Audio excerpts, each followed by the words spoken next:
حضرت امیر محمد اکرم آوان مد ذلہ العالی دارالعرفان منارہ ضلع چکوال میں سالہ سال سے قرآن و حدیث کے اوپر خطابات کر رہے ہیں اور سلسلہ نقشبندیہ اویسیہ کے مطابق لوگوں کو ذکر الہی کی تربیت دے رہے ہیں۔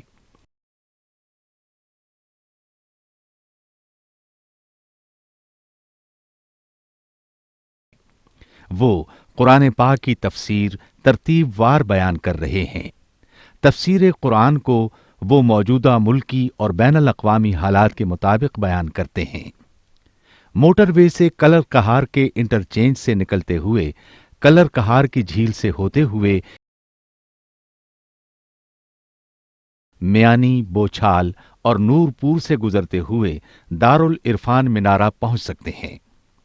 حضرت امیر محمد اکرم آوان نے بچیوں اور بچوں کی دینی اور دنیاوی تعلیم کے لیے سقارہ اکیڈمی کے نام سے ایک درسگاہ بھی قائم کی ہے۔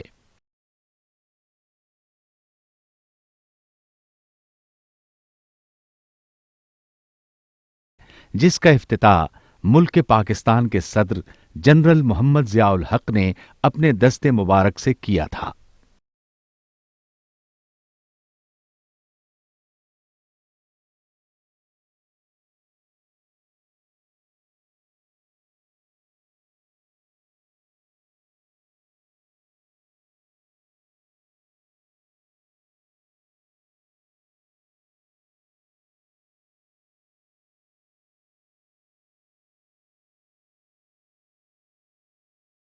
السلام علی حبیبہ محمد وعلی آلہ وصحبہ اجمعین۔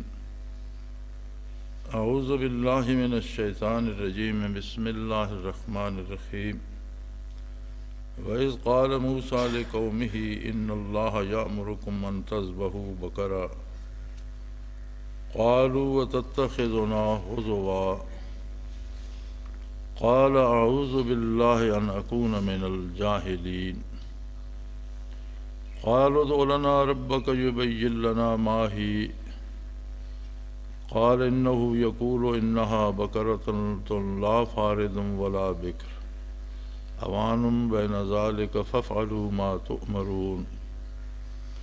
قالوا ادع لنا ربك يبين لنا ما لونها قال إنه يقول إنها بقرة صفراء فاقع لونها تسر الناظرين۔ قالوا ادع لنا ربك يبين لنا ما هي إن البقرة تشابه علينا وإنا إن شاء الله لمهتدون۔ قال إنه يقول إنها بقرة لا ذلول تثير الأرض ولا تسقي الحرث مسلمة لا شية فيها قالوا الآن جئت بالحق فذبحوها وما كادوا يفعلون۔ اللهم سبحانك لا علم لنا إلا ما علمتنا إنك أنت العليم الحكيم۔ مولاي صل وسلم دائما أبدا على حبيبك من زانت به الأسر۔ گزشتہ سے پیوستہ وہی بنی اسرائیل کی بات چل رہی ہے اور اللہ رب العزت انہیں اپنے احسانات یاد دلا رہے ہیں، جن میں ایک عجیب و غریب واقعہ یہ بھی ہے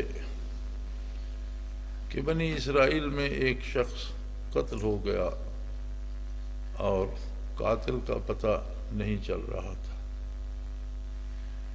تو لوگوں نے حضرت موسیٰ علیہ نبینا و علیہ الصلاۃ والسلام کی خدمت عالی میں حاضر ہو کر گزارش کی کہ اگر قاتل کا پتہ نہ چلا تو پوری قوم میں فساد پھیلے گا، لوگ ایک دوسرے پر الزام لگائیں گے، ایک دوسرے کو تکلیف دینے کی کوشش کریں گے اور بات بہت بگڑ جائے گی، تو آپ دعا فرمائیں کہ اس اندھے قتل کا سراغ مل جائے۔ اللہ کریم کا اپنا ایک نظام ہے اور دنیا عالم اسباب ہے، ہر کام کے لیے ظاہراً کوئی نہ کوئی سبب ہوتا ہے، یہ سنت اللہ ہے۔ وہ ایسا کریم ہے کہ جن چیزوں کو ہم حادثہ یا اتفاق کہتے ہیں سبب ان کے پیچھے بھی ہوتا ہے، یہ الگ بات ہے۔ دنیا میں کوئی چیز اتفاقاً نہیں ہوتی، ہر چیز کے پیچھے ایک سبب ہوتا ہے، وہ ہماری نگاہ سے پوشیدہ ہوتا ہے یا ہمارے علم میں نہیں آتا یا ہم اس تک سمجھ نہیں سکتے اس کو، تو ہم اسے حادثہ یا اتفاق قرار دے دیتے ہیں۔ کوئی چیز اتفاقاً یا حادثاتی طور پر نہیں ہوتی، اس کے پیچھے سبب ہوتا ہے جس کے نتیجے میں وہ چیز واقع ہوتی ہے۔ یہاں بھی اللہ کریم نے انہیں ایک سبب اختیار کرنے کی تاکید فرمائی، اور سنت اللہ یہ ہے کہ آپ دیکھ لیجئے جنگ بدر دنیا کی تاریخ کی وہ منفرد جنگ ہے جس کی مثال نہیں ملتی، کہ 1000 کے لشکر جرار کو جو ہر طرح سے مسلح بھی تھا اور جس میں مکہ مکرمہ کے چنے ہوئے شاہ سوار اور جنگجو اور تلوار باز شامل تھے، 313 کے ایک ایسے لشکر نے جن کے پاس اسلحہ نہ ہونے کے برابر تھا، راشن نہ ہونے کے برابر تھا، کچھ عمر رسیدہ تھے کچھ نو عمر تھے، اور عالم یہ تھا کہ بعض صحابہ کرام کے پاس صرف ایک چادر تھی جو انہوں نے کمر کے گرد لپیٹ کر گردن کے پیچھے گرہ لگا لی تھی، اور بعض کے پاس 2 چادریں تھیں، سارا سامان اور سارا اثاثہ جو ایک اوپر لپیٹ لی اور ایک کمر بند بنا لیا۔ تو اللہ نے اس 313 کو اتنی عظیم فتح عطا فرمائی کہ بڑے بڑے نامور شاہ سوار 70 مارے گئے، 70 قید ہوئے، جبکہ 14 مسلمان شہید ہوئے۔ تو یہ نتیجہ تھا دعا کا، کوئی ظاہری سبب اس میں نظر نہیں آتا، دعا تھی جو محمد الرسول اللہ صلی اللہ علیہ وآلہ وسلم نے عریش بدر میں ایک جھونپڑا سا گھاس پھوس کا بنا دیا گیا، سخت گرمی اور دھوپ میں نبی کریم صلی اللہ علیہ وسلم کے لیے کمانڈ پوائنٹ کی طرح، جہاں سے بیٹھ کر آپ لشکر کو لڑا رہے تھے۔ تو اس جھونپڑے میں جسے عریش بدر کہا گیا ہے، حضور اکرم صلی اللہ علیہ وسلم صفیں بنوانے کے بعد تشریف لے گئے اور دعا فرمائی، اور اس الہاوزاری سے دعا فرمائی کہ دوش مبارک سے چادر سرک گئی۔ سیدنا ابو بکر صدیق جو ہمیشہ ہم رکابی کا شرف حاصل کرتے تھے، اس وقت بھی خدمت عالی میں حاضر تھے، تو انہوں نے عرض کی، یا رسول اللہ صلی اللہ علیہ وسلم، اللہ آپ کی دعا قبول فرما چکا، آپ بس کیجئے، اللہ آپ کی دعا کو ضائع نہیں جانے دے گا۔ لیکن اگر فتح دعا سے ہونی تھی تو حضور اکرم صلی اللہ علیہ وسلم مدینہ منورہ میں بیٹھ کر بھی دعا فرما سکتے تھے، اور یقیناً اس پر فتح بھی ہو سکتی تھی۔ سنت اللہ یہ ہے کہ جو احباب میسر آئے، جو اسلحہ، جو زرہ، جو سواری، جو راشن میسر آیا، وہ لے کر حضور اکرم صلی اللہ علیہ وسلم 150 کلومیٹر سفر کر کے مدینہ منورہ سے مقام بدر پر پہنچے، صفیں بنوائیں، لوگوں کو صف آرا کر کے پھر دعا کے لیے تشریف لے گئے، یعنی جو اسباب ظاہری تھے وہ نبی کریم صلی اللہ علیہ وسلم نے مکمل فرمائے اور دعا فرمائے۔ تو قاعدہ یہ ہے، سنت اللہ یہ ہے کہ اسباب ظاہری اختیار کیے جائیں اور جائز وسائل اختیار کیے جائیں۔ اسباب ظاہری میں بھی کسی کامیابی کے لیے ناجائز اسباب کا سہارا لینے کی اجازت نہیں ہے، جائز وسائل کو چھوڑنا بھی اتنا ہی جرم ہے جتنا ناجائز وسائل کو اختیار کرنا۔ یہاں بھی آپ دیکھ رہے ہیں عیسیٰ علیہ السلام کو اللہ کریم نے ماں کے پیٹ سے پیدا فرمایا، بغیر باپ کے پیدا فرمایا، قدرت الہی ہے۔ لیکن قرآن کریم میں موجود ہے کہ جبرائیل امین کو بھیجا اور انہوں نے انہیں دم کیا، پھونک ماری، یعنی ایک سبب وہاں بھی بنا دیا۔ یہاں بھی جب یہ اندھے قتل کا واقعہ پیش آیا تو اللہ نے ایک سبب بنا دیا اور فرمایا موسیٰ علیہ السلام کو کہ انہیں کہیں کہ ایک گائے ذبح کریں اس کے بعد انہیں وہ طریقہ بتایا جائے گا جس سے مردہ خود بتا دے گا کہ اس کا قاتل کون ہے اور قتل کیسے ہوا۔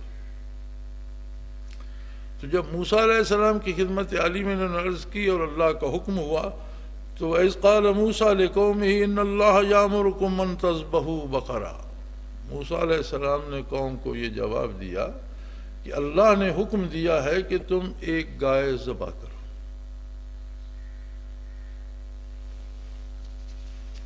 قَالُوا وَتَتَّخِذُنَا هُزُوًا، وہ کہنے لگے کہ ہمیں آپ سے یہ امید نہیں تھی، آپ تو ہمارے ساتھ مذاق کر رہے ہیں۔ کہاں قتل کا واقعہ، کہاں قاتل کی تلاش، اور کہاں ایک گائے کا ذبیحہ۔ اب گائے ذبح کرنے کا قتل سے کیا تعلق ہے؟ انہوں نے فرمایا اعوذ باللہ ان اکون من الجاہلین، میں اس بات سے اللہ کی پناہ مانگتا ہوں کہ میں جاہلوں میں سے ہو جاؤں، ایسا کام کروں جو جہالت ہے، چونکہ مذاق اڑانا جہالت ہے۔ ایسا مذاق جس میں کسی کی تحقیر ہو یا کسی کی توہین کا پہلو نکلتا ہو یا کسی کو بلا وجہ زج کرنا مقصود ہو تو وہ شرعاً جائز نہیں ہے، اور ایسا مذاق جاہل لوگ کرتے ہیں، کوئی صاحب علم و دانش اور صاحب عقل و خرد اس طرح کا مذاق نہیں کرتا، نہ شرعاً یہ جائز ہے۔ ہاں جائز مذاق جس میں کسی کی توہین مقصود نہ ہو بلکہ خوش طبعی مقصود ہو تو یہ اس کی اجازت بھی ہے اور بے تکلف دوستوں میں ہوتا بھی ہے، اور خود نبی کریم صلی اللہ علیہ وآلہ وسلم نے بھی بعض خدام سے مذاق فرمایا۔ مثلا ایک عمر رسیدہ خاتون حاضر ہوئی حضور اکرم صلی اللہ علیہ وسلم کی خدمت عالی میں، اور اس نے ایک اونٹ کا سوال کیا کہ یا رسول اللہ صلی اللہ علیہ وسلم، اگر مجھے ایک اونٹ مل جائے تو میرے لیے آسانی ہو جائے اور میں اپنا کاروبار یا اپنی کھیتی باڑی یا اپنی زراعت میں اس سے مدد لے سکوں۔ تو نبی کریم صلی اللہ علیہ وسلم نے فرمایا کہ اسے اونٹنی کا بچہ دے دو۔ تو وہ چلا اٹھی، یا رسول اللہ میں نے اونٹ کا سوال کیا تھا، اب میں کہاں بچہ پالتی رہوں گی؟ تو حضور مسکرا پڑے اور فرمایا اونٹ بھی تو اونٹنی کا بچہ ہی ہوتا ہے، اونٹ جو ہوتا ہے وہ اونٹنی کا بچہ ہی ہوتا ہے، تجھے اونٹ ہی ملے گا۔ تو اس طرح کا مذاق جس میں خوش طبعی ہو اور اگلا بھی جس سے کیا جائے وہ بھی بالآخر خوش ہو جائے یا اسے بھی اس کے دل کو بھی بات لگے تو یہ جائز ہے۔ لیکن کسی کا مذاق اڑانا یا تمسخر کرنا جس میں اگلے کو زج کرنا مقصود ہو یا کسی کی توہین کا پہلو نکلتا ہو تو موسیٰ علیہ السلام نے فرمایا یہ تو جاہلوں کا کام ہے۔ میں ایک بات عرض کرتا چلوں کہ جہالت کیا ہوتی ہے۔ لوگ اپنے ملک کے بڑے بڑے کالجوں، سکولوں، یونیورسٹیوں میں پڑھتے ہیں، پھر اس کے بعد غیر ملکی اداروں میں چلے جاتے ہیں اور پڑھ کر آ جاتے ہیں، اور ان کے پاس بے پناہ علم ہوتا ہے، لیکن نہ وہ مناسب کام کرتے ہیں، نہ اللہ کی عبادت کرتے ہیں، نہ حلال حرام کی تمیز کرتے ہیں، اگرچہ بہت پڑھے لکھے لوگ ہوتے ہیں۔ تو قرآن حکیم کی نظر میں وہ بندہ جو عظمت الہی کے مظاہر دیکھ کر اللہ کو بھی نہ پہچانے، وہ بندہ جو اللہ کا کلام دیکھ کر اللہ کے کلام کو بھی نہ پہچانے، وہ بندہ جو خود محمد الرسول اللہ صلی اللہ علیہ وسلم کو بھی نہ پہچانے، اللہ کے نزدیک وہ جاہل ہے۔ اس سے بڑی جہالت کیا ہوگی کہ کسی کو محمد الرسول اللہ صلی اللہ علیہ وسلم کی پہچان بھی نہ ہو، کسی کو عظمت الہی کی بھی پہچان نہ ہو۔ تو علم یہ نہیں ہوتا کہ کسی نے بہت سے الفاظ یاد کر لیے یا بہت سی کتابیں پڑھ لی۔ اگر یہ علم ہوتا تو سارے اخبار عالم ہوتے۔ آپ ایک اخبار کھولیں، اس میں ملکی سے لے کر عوام، ایک شہر، گاؤں، قریے سے لے کر بین الاقوامی سطح کی باتیں 4 کاغذوں میں جمع کر دی جاتی ہیں۔ یہ ساری باتیں جان کر کیا وہ کاغذ عالم بن جاتے ہیں؟ کاغذ تو جاہل ہی رہتے ہیں، اس لیے کہ ان کا کاغذوں پر کوئی اثر نہیں پڑتا کہ ان باتوں کی وجہ سے وہ کاغذ سنجیدہ ہو جائیں یا یہ وہ کاغذ بہت نرم ہو جائیں، ملائم ہو جائیں، یا وہ کاغذ بہت اچھے ہو جائیں، کوئی فرق نہیں پڑتا۔ اسی طرح لوگ جو کتابیں پڑھتے رہتے ہیں ان کے پاس اخبار کی طرح معلومات جمع ہوتی رہتی ہے۔ ایک آدمی کے پاس بہت سے حروف، بہت سے الفاظ، بہت سی خبریں جمع ہو گئیں، تو خبروں کا جمع ہونا علم نہیں ہے۔ علم وہ ہے جو دل پہ اثر کرے، جو وجود پہ اثر کرے، جو روح پہ اثر کرے اور اس میں مثبت تبدیلی آئے، یہ علم ہے۔ اگر کسی نے مدرسے کا منہ بھی نہیں دیکھا، اب صحابہ کرام رضوان اللہ علیہم اجمعین میں سے کس نے مدرسوں میں پڑھا تھا؟ لیکن جب کسی صحابی کا قول آتا ہے تو دنیا علم خاموش ہو جاتی ہے کہ حق یہی ہے جو صحابی کہہ رہا ہے۔ بڑے بڑے عالم سر کیوں خم کر دیتے ہیں؟ اس لیے کہ ان کے پاس علم تھا۔ علم سن کر حاصل کیا جائے، پڑھ کر حاصل کیا جائے، تجربے سے حاصل کیا جائے، یا اللہ کسی کے سینے میں ڈال دے، یا جن لوگوں کی نگاہ محمد الرسول اللہ صلی اللہ علیہ وسلم کے رخ انور پہ پڑی اور دل میں ایمان تھا، تو علم کے سمندر جمع ہو گئے ان قلوب میں، بغیر کسی مدرسے میں جائے اور بغیر کوئی کتاب دیکھے۔ انہیں عظمت الہی کی بھی وہ شناسائی ہوئی جو کسی دوسرے کو نہیں ہو سکتی۔ صداقت پیغمبر کو انہیں وہ یقین ہوا جس کا معیار ان کے بعد کوئی دوسرا نہیں ہے۔ ایقاق حق اور باطل کی پہچان انہیں ایسے ہوئی کہ ان کا ثانی دنیا میں کوئی نہیں ملتا۔ تو علم اسے کہتے ہیں، خواہ وہ ایک جملہ ہو، وہ علم ہے جو بندے کا مزاج بدل دے، اس کی سوچ بدل دے، اس کا دل بدل دے، اس کے خیالات بدل دے اور سب کچھ مثبت تبدیل کر دے، بھلائی کی طرف بدل دے، وہ علم ہے۔ اور اگر کوئی بے شمار کتابیں اور دنیا بھر کی یونیورسٹیوں سے آ کر اچھا آدمی نہیں بن سکتا تو وہ جاہل ہے۔ لہذا موسیٰ علیہ السلام نے فرمایا میں اللہ کی پناہ مانگتا ہوں کہ میں جاہلوں میں شامل ہو جائیں۔ نبی کے شان کے خلاف ہے۔ نبی تو علم کا دریا سمندر ہوتا ہے، نبی کے پاس تو علوم الہی ہوتے ہیں۔ نبی کسی سکول، کسی مدرسے، کسی استاد کے پاس گئے بغیر اللہ کی طرف سے اس کا سینہ علم سے روشن اور اس کے دل میں علم کے سمندر ہوتے ہیں۔ تو تم کیا سمجھتے ہو کہ میں تم سے مذاق کر رہا ہوں؟ کیسے نادان لوگ ہو؟ تو قوم کہنے لگی۔ اب یہاں ایک اور بات ہے، موسیٰ علیہ السلام نے فرما دیا تھا گائے ذبح کرو، وہ کوئی سی گائے ذبح کر دیتے تو نتیجہ اس سے حاصل ہو جاتا، لیکن وہ بحث میں پڑ گئے۔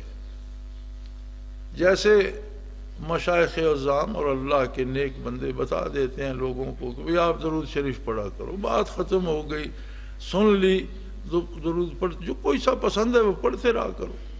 اب ہم جرا کرتے ہیں جی میں کتنی بار پڑھوں؟ وہ کہہ دیتے ہیں 700 بار پڑھ۔ اب 700 بار پڑھے بغیر چارہ نہیں، کون سا پڑھوں؟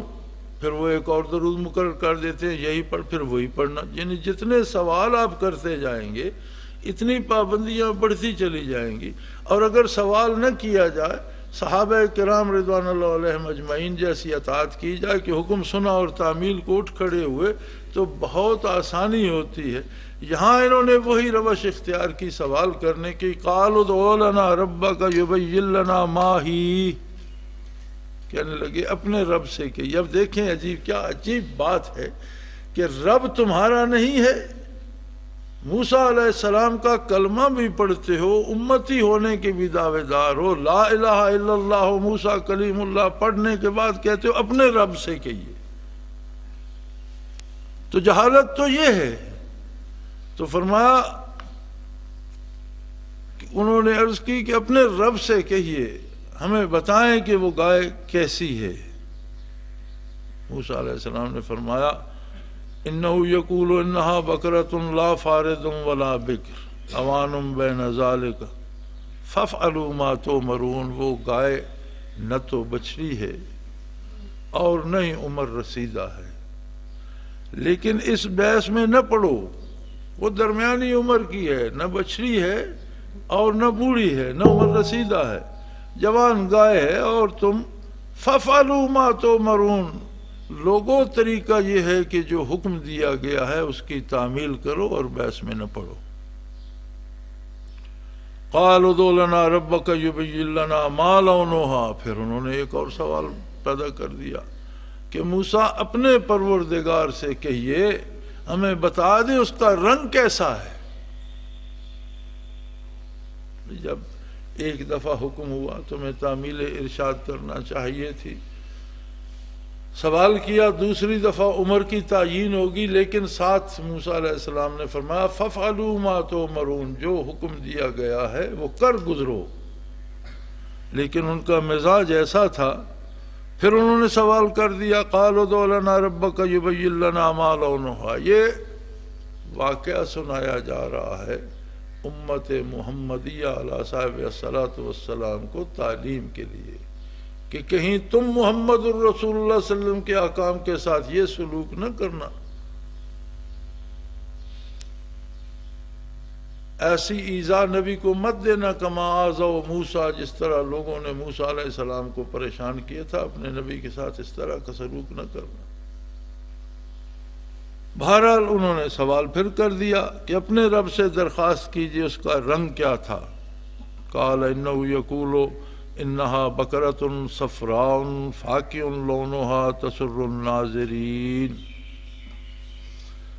موسیٰ علیہ السلام نے فرمایا کہ رب کریم فرماتے ہیں وہ ایک زرد رنگ کی ہے، گائے ہے یا بیل ہے، زرد رنگ کا جانور ہے، اور اس کا رنگ بہت خوبصورت اور چمکدار ہے، دیکھنے والے کو بھا جاتا ہے، دل میں اتر جاتا ہے اور نگاہ کو خوش کر دیتا ہے، بہت خوبصورت ہے اور اس کا رنگ زردی مائل ہے اور بہت چمکدار رنگ ہے اس کا۔ اب اس پر بھی انہوں نے بس نہیں کیا، پھر ایک سوال داغ دیا قالوا ادع لنا ربک یبین لنا ما ہی ان البقر تشابہ علینا۔ بھی اس جانور میں تو جناب ہمیں بہت متشابہ لگتا ہے۔ موسیٰ علیہ السلام اپنے پروردگار سے کہیے کچھ اور بھی تعیین کر دے، زرد رنگ کے بے شمار گائے بیل پھرتے ہیں، بے شمار جانور پھرتے ہیں، تو اس رنگ کے بھی تو بہت ہیں، تو پھر ہم کیسے شناخت ہو کہ کون سا جانور ہم ذبح کریں؟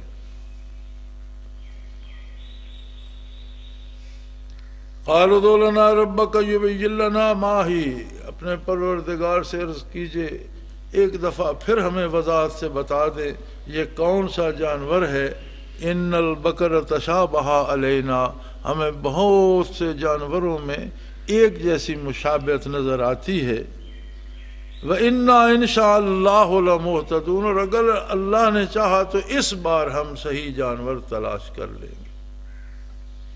نبی کریم صلی اللہ علیہ وسلم کا ارشاد ہے، حدیث شریف میں ملتا ہے کہ اگر اس بار بھی انشاءاللہ نہ کہتے تو اور بھٹکتے چلے جاتے، لیکن انہیں اللہ نے توفیق دی اور وہ کہنے لگے کہ انا انشاءاللہ لمہتدون، اللہ نے چاہا تو اس بار ہم تلاش کر لیں گے۔ قال انہ یقول انہا بقرۃ لا ذلول تثیر الارض ولا تسقی الحرث، یہ ایک ایسا جانور ہے جسے نہ تو ہل جوتا گیا ہے، نہ اسے کسی رہٹ وغیرہ میں یا زمین کو پانی دینے کے لیے استعمال کیا گیا ہے۔ مسلمۃ لا شیۃ فیہا، بالکل سالم صاف جانور ہے جس پر کوئی داغ نہیں، کوئی نشان نہیں، کوئی ہل نہیں چلایا گیا، کوئی کسی رہٹ میں نہیں جوتا گیا۔ قالوا الآن جئت بالحق، کہنے لگے کہ اب آپ نے بات واضح کر دی، اب آپ نے کوئی کمی نہیں چھوڑی، چنانچہ تلاش میں نکل پڑے۔ اب حکمت الہی دیکھیے، مفسرین کرام لکھتے ہیں کہ ایک اللہ کا بندہ درویش آدمی تھا، اس کے بچے چھوٹے تھے، موت کا وقت آ گیا اور اس کے پاس سارا اثاثہ ایک بچڑی تھی۔ اس مرد درویش نے وہ بچڑی جنگل میں ہانک دی اور دعا کی کہ بار الہ، میں ان چھوٹے بچوں کے لیے کوئی اثاثہ چھوڑ کر نہیں جا رہا ہوں، میں زندگی میں اتنا نہیں کما سکا کہ ان کے لیے گزر اوقات کی کوئی صورت بنا کر دنیا سے جاتا، تو قادر بھی ہے کریم بھی ہے، اس بچڑی کو ان کے لیے گزر اوقات کا سبب بنا دینا۔ وہ بچڑی جنگل میں چلی گئی۔ اب اللہ کی شان دیکھیں کہ جوں جوں یہ سوال کرتے گئے اللہ کریم اس کا حلیہ بتاتے چلے گئے۔ نتیجہ یہ ہوا کہ بالآخر تلاش کرتے کرتے وہی گائے بن چکی تھی جوان ہو کر، وہی ان کی نظر میں آئی، اور اب پتہ چلا مالکوں کا تو وہ بچے تھے۔ 2 سال میں گائے تو جوان ہو گئی اور بچے تو 2 سال میں بچے ہی تھے، چلو 5-7 کے ہوں گے تو 9-11 کے ہو گئے ہوں گے، لیکن اللہ کریم نے ان بچوں کے دل میں بھی بات ڈال دی۔ اب یہ وفد بن کر بنی اسرائیل کے معتبر ان کے پاس پہنچے کہ بھئی یہ گائے بیچنے ہمیں ذبح کریں۔ ان کہا جی ہمیں تو گائے نہیں بیچنی، آپ قیمت لے لیں، اب جتنی چاہیں، ہماری ضرورت ہے۔ انہوں نے کہا قیمت کا سوال پیدا نہیں ہوتا، جب ہم بیچنا نہیں چاہتے۔ بات چلتی گئی، بات بڑھتی گئی، یہ قیمت بڑھاتے گئے، وہ انکار کرتے گئے۔ بالآخر بات اس بات پہ جا کر ختم ہوئی کہ گائے کو آپ ذبح کریں، اس کی کھال اتاریں اور اس کا ایک مشکیزہ بنائیں، اور وہ مشکیزہ سونے کی اشرفیوں کا بھر کر ہمیں دے دیں، آپ گائے ذبح کر لیں۔ وہ ایسا قادر ہے کہ ہم جنہیں حادثات یا اتفاقات کہتے ہیں، وہ اس کے پروگرام میں باقاعدہ ایک کام ہوتا ہے۔ اب اس نے اپنے ایک بندے کی دعا ایسے قبول فرمائی کہ ان بچوں کو زندگی بھر کمانے کی ضرورت پیش نہ آئے، زندگی بھر ان کے لیے اخراجات کا سبب ہو جائے۔ ادھر انہیں گائے ذبح کرنے کا حکم دیا، یہ حجتیں کرتے رہے، اللہ کریم اس کا حلیہ بتاتے رہے، اور جب وہ گائے پر پہنچے تو بچوں کے دل میں ڈال دی کہ ان سے اتنے پیسے لینے ہیں، چنانچہ انہیں اس قیمت پر خریدنا پڑی، اور اس مرد درویش کی دعا پوری ہوئی، اور بچوں کو نیک والدین 2 عالم کے سدھارنے کا سبب بن جاتے ہیں۔ اگر کوئی ازلی بدبخت نہ ہو، اور بد نصیب ایسے بھی ہوتے ہیں جن کے باپ نوح علیہ نبینا علیہ الصلوۃ والسلام جیسے پیغمبر ہوتے ہیں، اور ان کا خاتمہ کفر پر اور کافروں کے ساتھ ہوتا ہے۔ اگر کوئی برائی کی راہ چن لے تو یہ اس کی اپنی پسند ہے، لیکن نیک آدمی کا بیٹا اگر نیکی کی طرف رہے، برائی کا ساتھ نہ دے، تو اللہ کریم اسے دونوں جہانوں میں رسوا نہیں ہونے دیتا۔ تو انہیں اتنی تلاش اور اتنی محنت کے بعد جب وہ گائے ملی، فَذَبَحُوهَا وَمَا كَادُوا يَفْعَلُونَ، اللہ کریم فرماتے ہیں بڑی بے دلی سے انہیں ذبح کی۔ انہوں نے کرنا تو نہیں چاہتے تھے، اتنے پیسے نہیں دینا چاہتے تھے، لیکن خود سوال کرتے گئے اور اپنے آپ کو پابند کرتے گئے۔ اب مجبور ہو گئے کہ اب ان نشانیوں کی حامل وہی ایک گائے ملتی تھی، اس اور رنگ کی کوئی تھی تو وہ بوڑھی تھی یا چھوٹی تھی، یا کوئی ہل چلی ہوئی تھی، یا کوئی کنویں میں جوتی گئی تھی۔ اب ساری نشانیاں اسی ایک جانور میں تھیں،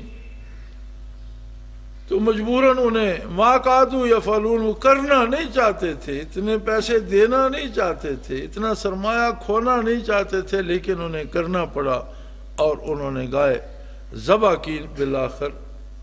وَإِذْ قَتَلْتُمْ نَفْسًا فَادَّارَأْتُمْ فِيهَا وَاللَّهُ مُخْرِجٌ مَا كُنْتُمْ تَكْتُمُونَ۔ اور یہ سارا واقعہ اس لیے ہوا کہ تم نے ایک بندہ، تم میں سے کچھ لوگوں نے قتل کر دیا اور بات چھپا لی، لیکن جس کو تم چھپا رہے تھے اللہ اسے ظاہر کرنا چاہ رہا تھا۔ بات یہ ہوتی ہے، یہاں ایک سوال یہ بھی آتا ہے کہ قتل پہلے ہوا، سوال پہلے پیدا ہوا، پھر حکم ہوا گائے ذبح کرو، لیکن قرآن حکیم میں گائے کا واقعہ پہلے ہے اور قتل کا بعد میں ہے۔ اس کی وجہ یہ ہے کہ قرآن حکیم کا مقصد تاریخ بیان کرنا نہیں ہے کہ تقدیم و تاخیر کا لحاظ رکھا جائے۔ قرآن حکیم امت مرحومہ کو نصیحت کر رہا ہے اور مثالیں دے کر سمجھا رہا ہے۔ تو پہلے گائے کی مثال ان لوگوں کا طریقہ، نبی صلی اللہ علیہ وسلم کے ساتھ، اللہ کے نبی اور اللہ کے رسول کے ساتھ انداز تخاطب، پھر اللہ کا کرم اور اس کا احسان کہ یہ اعتراض کرتے گئے، وہ بے نیاز فرماتا جاؤ چلے جاؤ، میں تمہاری بات ہی نہیں سنتا۔ فرمایا میں نے تو تم پر اتنا احسان کیا کہ تم اعتراض کرتے رہے مشت غبار ہو کر، اور میں پروردگار تمہیں جواب دیتا رہا۔ پھر نتیجہ یہ ہوا کہ تم تو قتل کر کے چھپانا چاہتے تھے، لیکن اللہ کی منشا یہ تھی کہ یہ بات ظاہر ہو، چنانچہ حکم دیا گیا فَقُلْ نَضْرِبُوهُ بِبَعْضِهَا، گائے کے گوشت کا کوئی ٹکڑا اس مردے کو کے ساتھ لگا دو، اسے ٹچ کر دو، کوئی حصہ گوشت کا کوئی ٹکڑا۔ اور یہ شکر ہے کہ یہاں انہوں نے سوال شروع نہیں کر دیے کہ اب گائے کا ٹکڑا لگانے سے مردہ کیسے زندہ ہوگا۔ ہوتا یہ ہے کہ دنیا میں ہر کام بڑا ہی عجیب ہوتا ہے، لیکن روزمرہ کی چیزوں کے دیکھنے کے ہم عادی ہو جاتے ہیں، اس لیے ہمیں وہ عجیب نہیں لگتی۔ مثلا آج میں ایک کاشتکار آدمی ہوں، آج ہم اپنی فصل اٹھا رہے ہیں، لیکن فصل اٹھانے سے پہلے ہم نے جو گھر میں گندم کے دانے پڑے تھے وہ بھی مٹی میں ملا دیا۔ اب یہ کون سی دانش مندی ہے کہ گھر میں 10 من 5 من 20 من غلہ پڑا ہے، اسے اٹھا کر مٹی میں ملا دو، تو یہ کون سی دانش مندی ہے؟ اس کا اس بات سے کیا تعلق ہے کہ دانے زیادہ ہو جائیں گے؟ لیکن چونکہ یہ بات ہمارے تجربے میں آ گئی ہے کہ یہ بیج بنتا ہے، اس سے فصل اگتی ہے، اس پر بالیں لگتی ہیں، سٹے آتے ہیں اور کئی گنا زیادہ غلہ بن جاتا ہے، تو ہمیں عجیب نہیں لگتا۔ ورنہ اصل میں دیکھا جائے تو خود یہی کتنا عجیب ہے کہ یہ اس کا کیا تعلق ہے؟ جو گھر ہے وہ بھی پھینک دو، مٹی میں ملا دو، تو اس سے کیا حاصل ہوگا؟ اسی طرح قدرت کا ہر کام اس کے پیچھے حکمت ہوتی ہے، جو ہم جان جاتے ہیں اسے ہم سمجھتے ہیں یہ عام بات ہے، اور جو ہماری سمجھ میں نہیں آتا اس میں ہم حیران ہو کر کھڑے ہو جاتے ہیں۔ اب یہ بات یہ نہیں ہے کہ گائے کے گوشت سے مردے کا کیا تعلق، بات یہ ہے کہ اور بھی کتنی حکمتیں ہوں گی، لیکن اس مرد درویش کی دعا بھی اس نے سن رکھی تھی، ان بچوں کو اس نے زندگی بھر کا سرمایہ بھی دینا تھا، اس کا سبب بھی بنانا تھا، چنانچہ اس سے مردے کو زندہ کرنے کا سبب بنا دیا۔ کذالک یحیی اللہ الموتیٰ، وہ جب انہوں نے گوشت کا کوئی ٹکڑا مردے کے ساتھ مقتول کے ساتھ لگایا تو اٹھ کر بیٹھ گیا، اس نے قاتل کا پتہ بھی اور سارا واقعہ بھی کس طرح ہوا اور کیسے کیسے ہوا سارا بیان کر دیا۔ جب ساری بات بتا چکا تو وہ مر گیا۔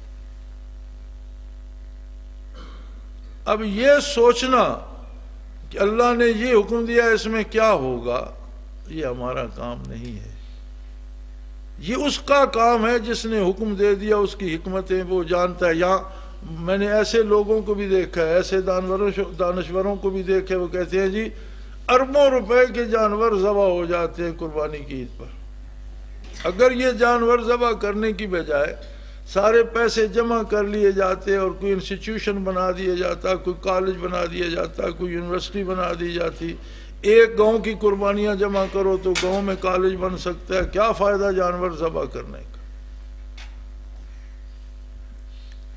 بات تو ٹھیک ہے ان کی بھی، لیکن ایک بات اور بھی ہے۔ سیدنا ابراہیم خلیل اللہ کے بارے اللہ کریم فرماتے ہیں وَكَذَلِكَ نُرِي إِبْرَاهِيمَ مَلَكُوتَ السَّمَاوَاتِ وَالْأَرْضِ، قرآن حکیم میں موجود ہے کہ ہم نے آسمانوں اور زمینوں کی بادشاہت کھول کر ابراہیم کے سامنے رکھ دی اور اسے دکھا دی کیا ہو رہا ہے۔ وہ ایسا قادر ہے کہ دکھائی تو ساری کائنات زمین و آسمان کی سلطنت کھول کر دکھا دی، اور نہ بتائی تو ایک چھوٹی سی بات کہ حکم دے دیا بیٹے کو ذبح کرو، اور وہ بھی خواب میں۔ اب انہوں نے خواب میں دیکھا کہ میں اپنے بیٹے کو ذبح کر رہا ہوں، بچے کو تیار کر کے ساتھ لے گئے۔ مائی صاحبہ سے حضرت حاجرہ سے ذکر نہیں کیا، وہ عظیم خاتون جس نے زندگی بھر اطاعت کا اور نبی کا ساتھ دینے کا حق ادا کر دیا، وہ عظیم المرتبت خاتون جسے انہوں نے لک و دک صحرا میں اللہ کے بھروسے چھوڑ دیا، اور وہ بیٹھ گئی جہاں نہ پانی تھا نہ دانا تھا نہ کچھ تھا۔ اللہ نے جہاں وہ بے قرار ہو کر دوڑی، اس سے لے کر قیامت تک آنے والے ہر مسلمان کو جو وہاں پہنچے ان پہاڑوں پر دوڑنے کا حکم دے دیا۔ آقا نامدار صلی اللہ علیہ وسلم نے بھی صفا مروہ پہ دوڑ لگائی۔ اس عظیم خاتون کو اپنا خواب نہیں بتایا، اس لیے کہ وہ نبی نہیں تھی اور وحی کو سمجھنا نبی کا کام۔ اسماعیل علیہ السلام چھوٹی عمر کے تھے، جب اس عمر کو پہنچے کہ بلغ معہ السعی کہ انگلی پکڑ کر ساتھ چل سکیں یا ساتھ دوڑ سکیں، بچہ ہے لیکن ہے تو اللہ کا رسول۔ جب شہر سے نکلے تو بیٹے سے بات کی کہ میں نے تو خواب دیکھا ہے بیٹا، انی ارا فی المنام انی اذبحک، میں نے تو خواب دیکھا ہے کہ میں تجھے ذبح کر رہا ہوں۔ اب باپ بھی نبی اور اللہ کا اولی العزم رسول ہے، اور بیٹا بھی نبی اور اللہ کا اولی العزم رسول ہے، تو بیٹا عرض کرتا ہے ابا جی نبی کا خواب خواب نہیں ہوتا، آپ نے خواب دیکھا ہے تو یہ اللہ کا حکم ہے آپ کو، آپ اپنے خواب کی اپنے حکم کی جو اللہ کا حکم ہے اس کی تعمیل کی۔ فَافْعَلْ مَا تُؤْمَرْ، یا والد ابا جی جو حکم ہوا ہے وہ کر گزرے، مجھے ذبح کیجئے، یہ آپ کو حکم ہے۔ نبی کا خواب خواب نہیں ہوتا، نبی کا خواب بھی وحی الہی ہوتا ہے۔ سَتَجِدُنِي إِنْ شَاءَ اللَّهُ مِنَ الصَّابِرِينَ، میں سمجھ گیا ہوں بات کہ میں کم سن ہوں، آپ مجھ سے مشورہ نہیں کر رہے، مجھے بتا رہے ہیں کہ میں گھبرا نہ جاؤں، تو میں بھی اللہ کا رسول ہوں، میں گردن کٹاتے ہوئے اف نہیں کروں گا، میں بھی اللہ کا رسول ہوں، بھلا میں کیوں گھبراؤں گا؟ آپ مجھے انتہائی صبر کرنے والا اور شکر کرنے والا پائیں گے۔ اب دیکھو حکمت الہی دیکھیے کہ ایک وقت میں اسی ابراہیم کے سامنے زمین و آسمان کھول کر رکھ دی، اور دوسرے وقت میں یہ بات انہیں نہیں بتا رہا کہ ذبح تو دمبے نے ہونے، آپ کا بیٹا ذبح نہیں ہو، ورنہ کسی سے بھی کہہ دو کہ تم بیٹے کو لٹا کر اس گردن پہ چھری رکھو پھر دمبا ذبح کر دو، پھر تو امتحان رہا ہی کوئی نہیں۔ انہیں تو آخر دم تک یہی یقین رہا کہ مجھے اسماعیل علیہ السلام کو ذبح کرنا ہے۔ بیٹے کی آنکھوں پہ پٹی باندھ دی کہ کہیں رحم کی نظروں سے مجھے دیکھے نہیں، اپنی آنکھوں پہ پٹی باندھ لی کہ کہیں شفقت پدری غالب نہ آ جائے، انتہائی تیز چھری لے کر بسم اللہ اللہ اکبر گردن پہ چلائی اور خون کے فوارے اچھلے، جسم تڑپ کر ٹھنڈا ہو گیا، تو اپنی آنکھوں سے پٹی ہٹائی کہ بیٹے کو دیکھو، دیکھا تو دمبا ذبح ہوا، جانور لے کر میرے نام پہ اس پہ چھری چلا۔ اس کیفیت کو یاد کرو، اس وقت کو یاد کرو، وہ کیفیت دل میں لاؤ۔ اللہ کو گوشت اور خون کی ضرورت نہیں، وَلَٰكِن يَنَالُهُ التَّقْوَىٰ، لیکن جو تمہاری قلبی کیفیت ہے وہ چاہتا ہے وہ کہ جب قربانی کرنے لگو تو تمہارے دل میں وہ عظمت الہی اور اطاعت کا وہ جذبہ آ جائے جو ابراہیم خلیل اللہ کے دل میں تھا، جو اسماعیل ذبیح اللہ کے۔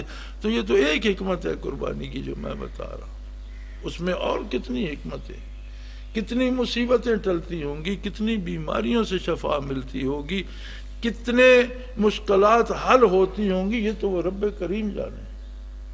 سو عبادات کا حکم جو ہے، حکم کا جواب تعمیل حکم ہے، حکم کا جواب حجت بازی نہیں ہے، اور یہ محض حجت بازی ہے۔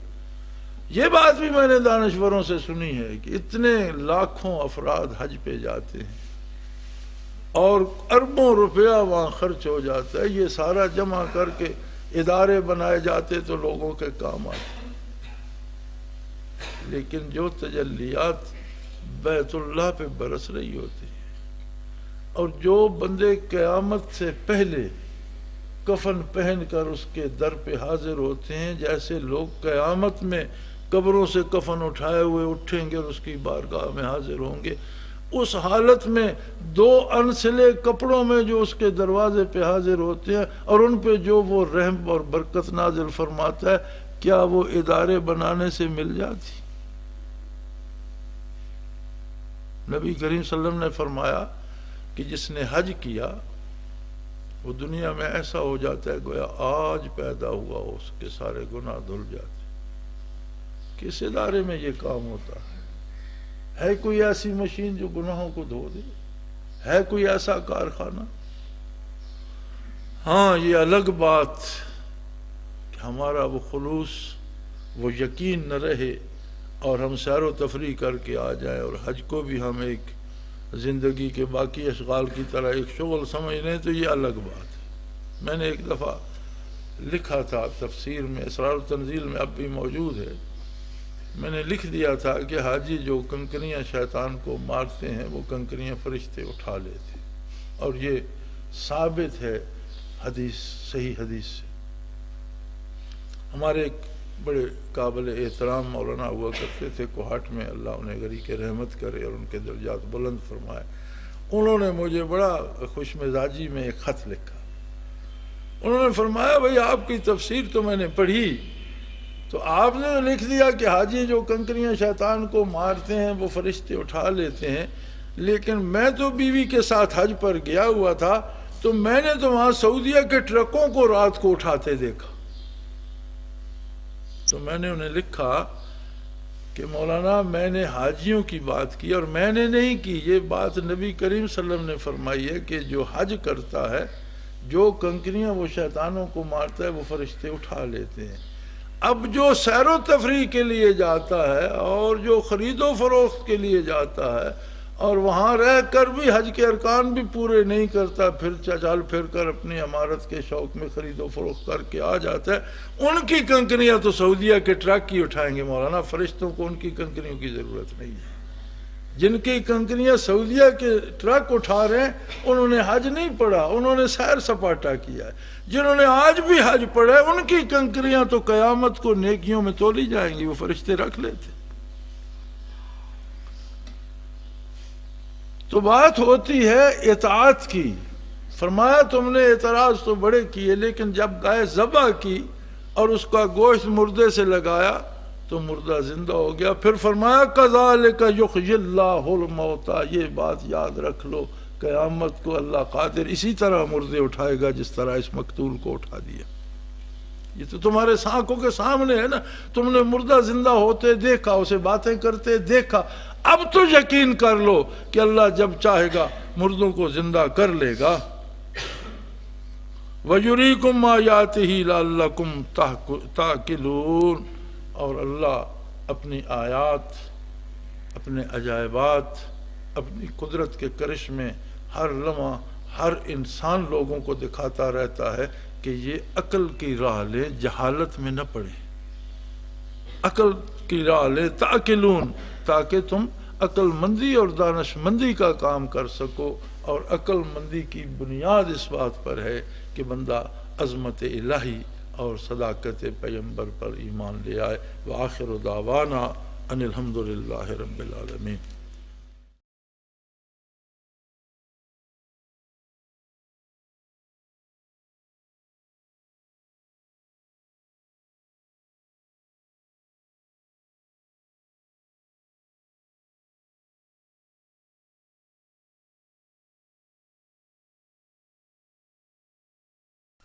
وہ تمام احباب جو اسلام کی طلب رکھتے ہیں ان سے گزارش ہے کہ دارالعرفان منارہ ضلع چکوال میں امیر محمد اکرم آوان صاحب کے خطابات سے مستفید ہوں۔ وہ ہر جمعے کو نماز سے پہلے بیان فرماتے ہیں۔ ہر ماہ کی پہلی اتوار کو ماہانہ اجتماع ہوتا ہے جس میں آپ خصوصی خطاب فرماتے ہیں، اور پاکستان کے چاروں صوبوں سے احباب اس اجتماع میں شرکت کرتے ہیں۔ اس کے علاوہ یہاں سال میں 2 مرکزی اجتماعات بھی ہوتے ہیں، ایک رمضان المبارک میں اعتکاف کا اجتماع اور دوسرا جولائی اور اگست میں 40 دن کا اجتماع ہوتا ہے جس میں روحانی تربیت کی جاتی ہے۔ اپنا خون سیماب دے کر اتنا ہم کر جائیں گے، نام آقا کا چمن میں پھر رقم کر جائیں گے۔